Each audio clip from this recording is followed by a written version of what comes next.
What is up, and welcome back to the channel. It's been a while since we've done a guitar unboxing, and today we're going to do one. And it's one that's not a headless guitar. It's been a really long time since we've unboxed a non-headless guitar on this channel. But it's one I'm pretty stoked on because I've been getting more and more into like Jazzmaster style guitars and P90s, single coils, a lot of that kind of stuff because of the grunge and shoegaze kind of music I've been getting into, especially with regard to writing it and recording and, you know, building tones and things like that with single coils. They just hit the amps and pedals a little bit different because the impedance is obviously different. And as you see behind me, I do have a Squier Jazzmaster, but I wanted something a little bit more modern, a little bit more me.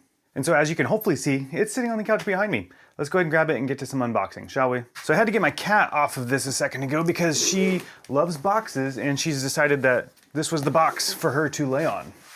So let me wheel myself over here and you can see this is a new guitar from Vola Guitars. Now they did not send this to me. I mean, they did, they shipped it to me, but I paid for it. I bought this guitar with my own money. I did not get any discounts or anything like that. I'm not an artist with them or anything like that. I just wanted to do an unbiased review on this before I start jamming and using it. I already know I'm gonna want this guitar. It is not the one that's here on the cover of the box itself.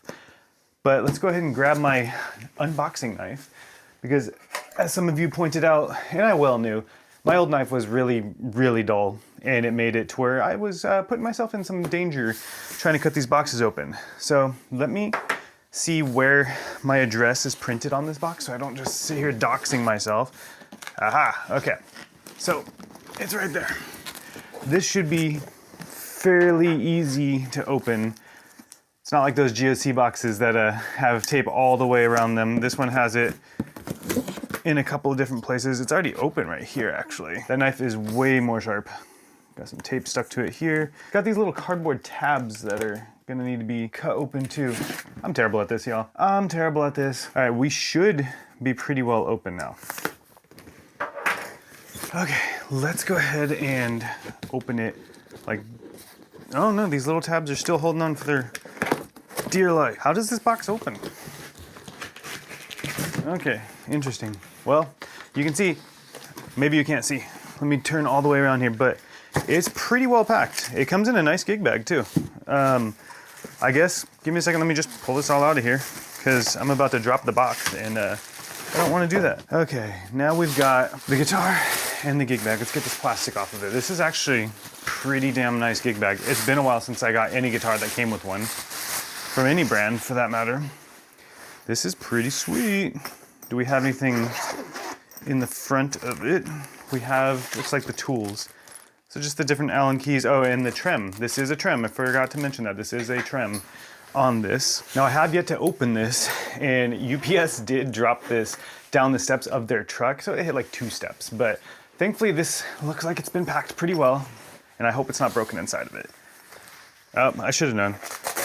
There's always this plastic stuff, or whatever this is, nylon sheeting.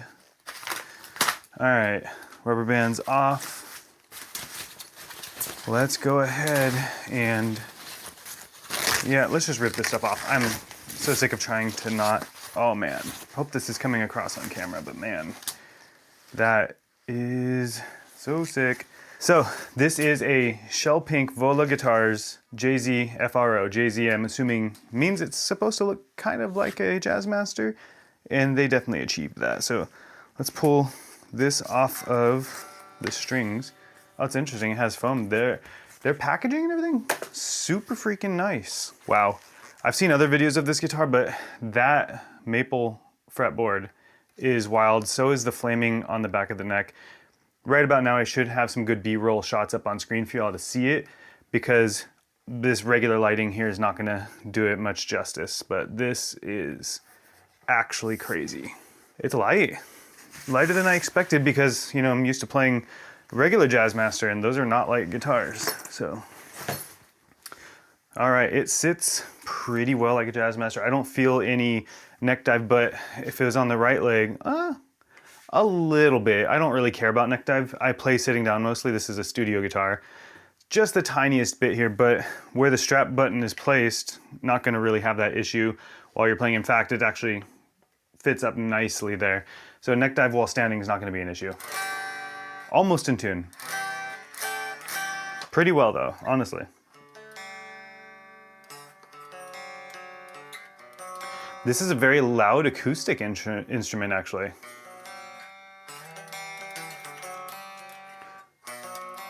So it's very resonant, very loud acoustically just as is. That is nice, honestly. Okay, let's give it a good once over here in some nice lighting and see if we can figure out any blemishes or anything. The frets are immaculate. These are actually really great. Now, Vola makes these in Japan and they are shipped direct to customer. And that's something that I definitely respect about them. I don't care about going into a guitar store to buy my guitar because the only ones near me are Guitar Center and I'm not dealing with them.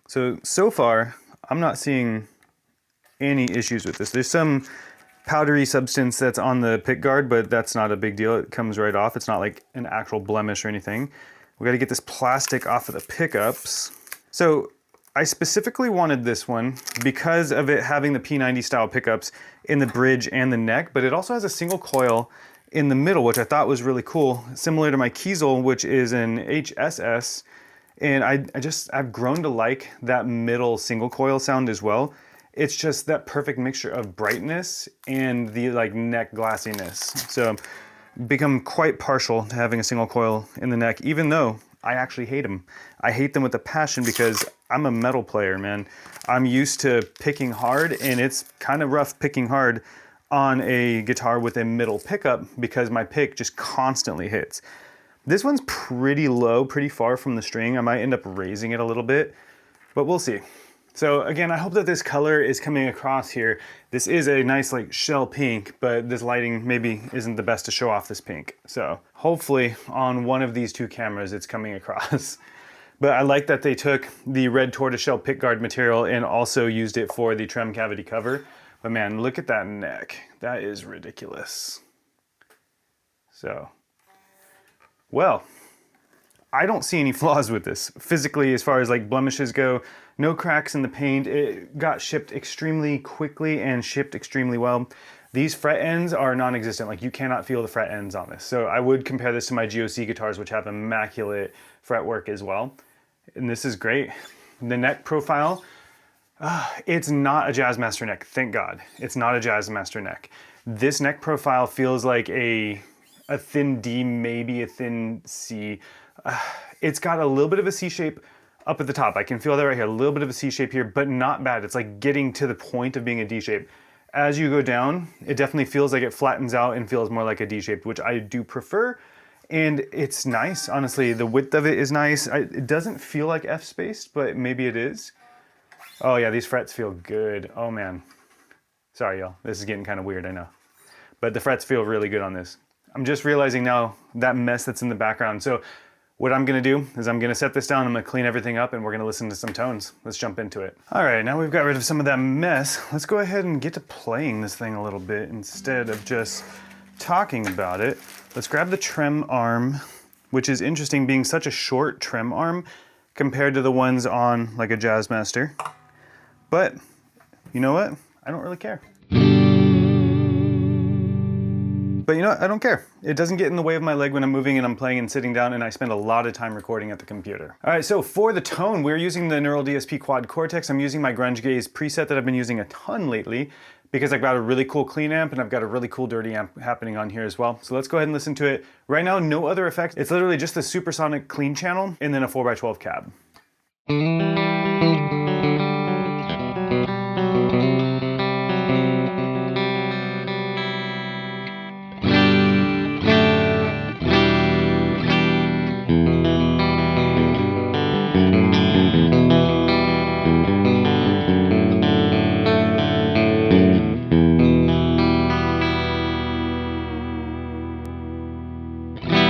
Not bad. That is just the bridge, and this thing has quite a few different controls. You do have this button in between your two knobs here that actually deletes the tone knob. Pretty cool. I don't use tone knobs anyway, so I see myself leaving that in the delete position, but you can kind of use it to, you know, leave your tone knob at a certain setting that you like, and then turn that on and off. And I don't know, for some people that would be useful. For genres other than what I play, that would probably be extremely useful. You do have a push-pull on the volume knob as well, which introduces the middle pickup. So with it in the down position, you're just using the neck pickup or the bridge pickup. And you're selecting between them with the selector toggle switch down here, which is a little bit wonky. And by wonky, I mean it's just like you don't feel it snap into the middle position as well as you do like the up and down. So might switch that out. I don't know, I don't really care for the feel of that one. But anyways, then when you pull up, you're introducing that middle pickup. So in the down position, we're working with the bridge in the middle. In the middle, I don't know, maybe just the middle pickup. And then in the neck position, you're working with the neck and the middle. So pretty cool way to go. Let's go ahead and toggle through those on this clean channel.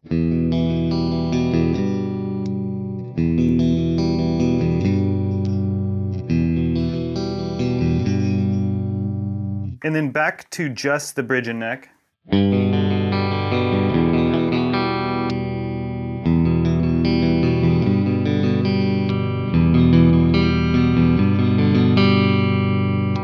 So those are the clean tones. Let's add some reverb and stuff in here. So I've been working a ton with different types of reverb and modulation and everything just for fun, and it all sounds really good. So let's go ahead and...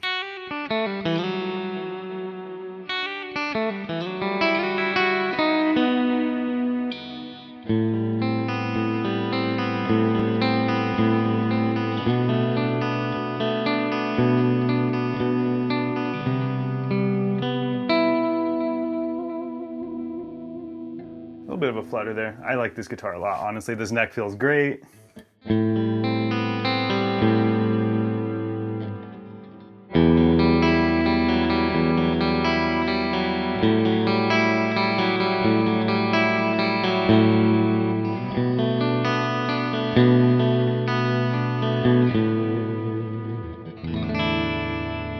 been a while since I played in a standard tuning too. So clean channels aside, this sounds fantastic. Let's go ahead and bring that middle pickup back in and hear that same little riff there. Dude, it's glassy like that.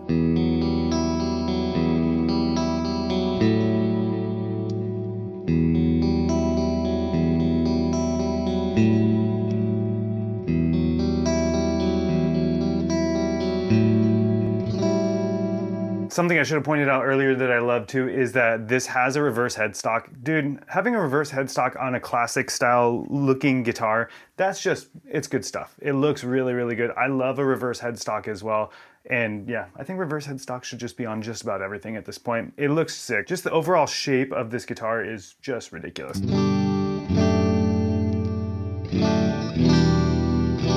All right, we need to go for some dirty tones now. So let's go ahead and switch things over. And we'll switch it over to this cool one that I've been working with, which is a bass amp. It's an Ampeg SV3 with a rat pedal in front of it. And let's see how that sounds here. And you know what, we got to tune down to drop D.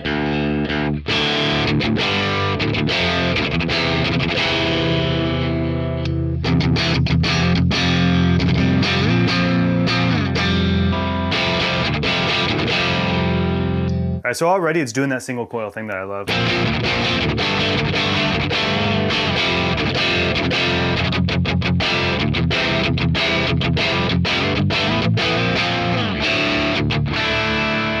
Man, there's something I've been just searching for with my humbucker style guitars for a while now.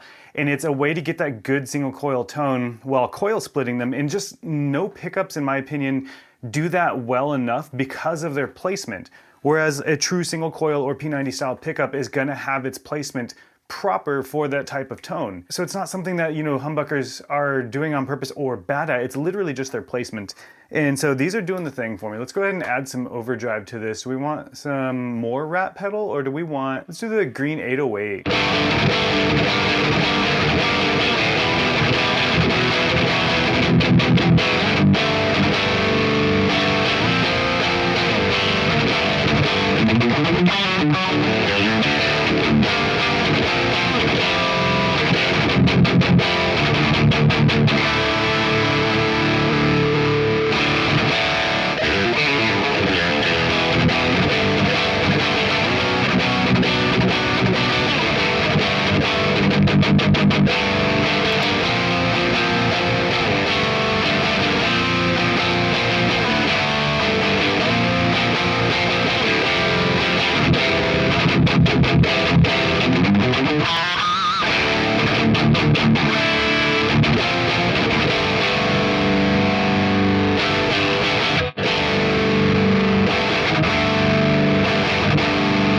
Oh man, I just realized that this button actually turns off the volume knob too. That is super cool. So with it down, I can't change my volume.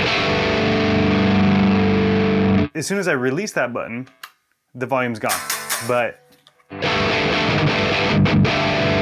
that's honestly really cool. I like it. I think that I would prefer it if it just killed the tone knob though. But again, I don't really care because now I can use it as a kill switch. It's kind of a hard kill switch to use though. You gotta put a lot of force into it. Oh yeah, it's actually a really bad kill switch because when you push it down, it stays down when you push it up. So you have to like double tap it to make it a kill switch. So yeah, not the most useful as a kill switch. Really cool idea. Wish it could be wired to just the tone knob. I might just do that myself. I'm sure I can figure that out.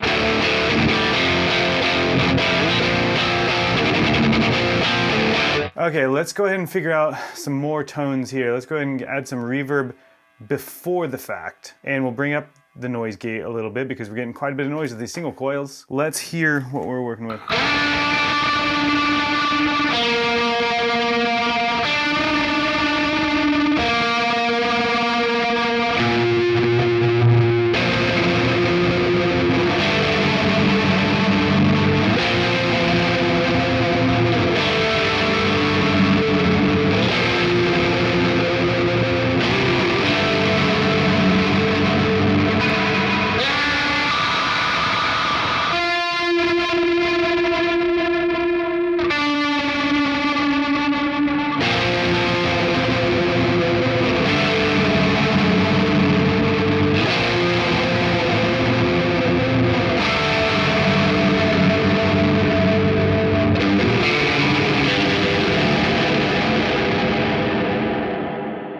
I had to do it, had to throw that massive reverb in front of an overdrive and the amp. It just sounds fun. It's fun. I don't care what anybody says. Now, since if you're a follower of mine, you probably follow me for, you know, different metal related things that I like to do. So let's go ahead and let's choose just my 5-minute metal tone. Let's see how this does for a good old metal tone, you know? So this is using a PV6505 lead channel. We have quite a few noise gates happening on here, and we're probably going to need to pull this tone down because this is already a very bright guitar. And yeah, we don't need that. So we've got some EQ happening here, high and low cut, and actually that's it. So high and low cut happening right now. What else do we have? For the cabinet, we have the Espri's impulse responses. These are very old, they are great. It's a Mesa 4x12. So let's go ahead and bring up that OD808 again and listen.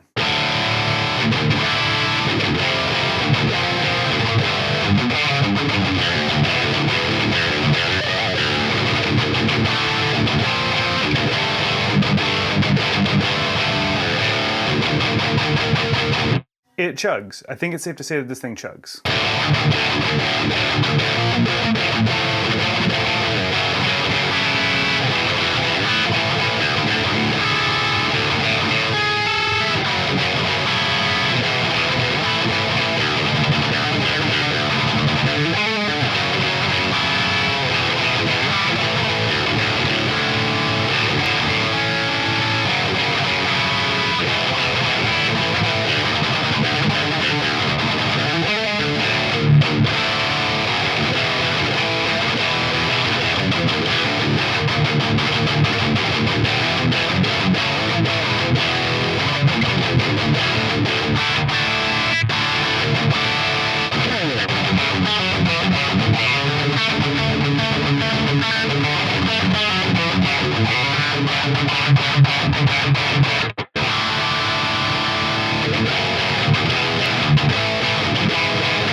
Dude, these P90s do the thing, dude. Yes, they're not as thick as a humbucker would be, but with some time dialing this in, I could get it to sound that way. And yeah, obviously they're going to introduce more noise than a humbucker, regardless.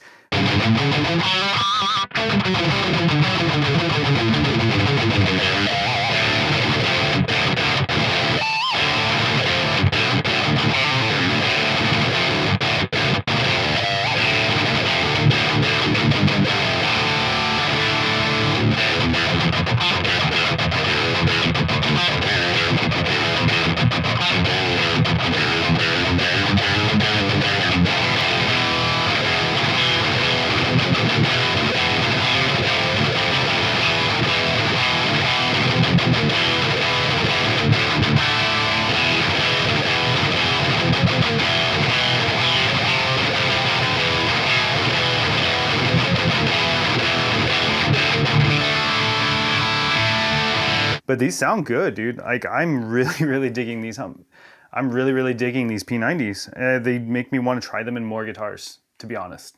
For metal. Obviously, you heard me playing a lot of non-metal stuff at the beginning of this video, but this is gonna be used for a lot. This is a sick guitar, so keep a lookout here on the channel. If you haven't already, hit that follow button. If you've watched this far, you'll probably like the rest of my videos. There's gonna be some linked at the end of this video. And yeah, look out for more videos of me playing this guitar. I've got some cool stuff planned for it. But until then, leave some questions that you have about it down in the comments below. I'll be able to answer them, and so will anybody else that knows about these guitars. But until next time, peace and love, and I'll talk to you all in the next one. Bye now.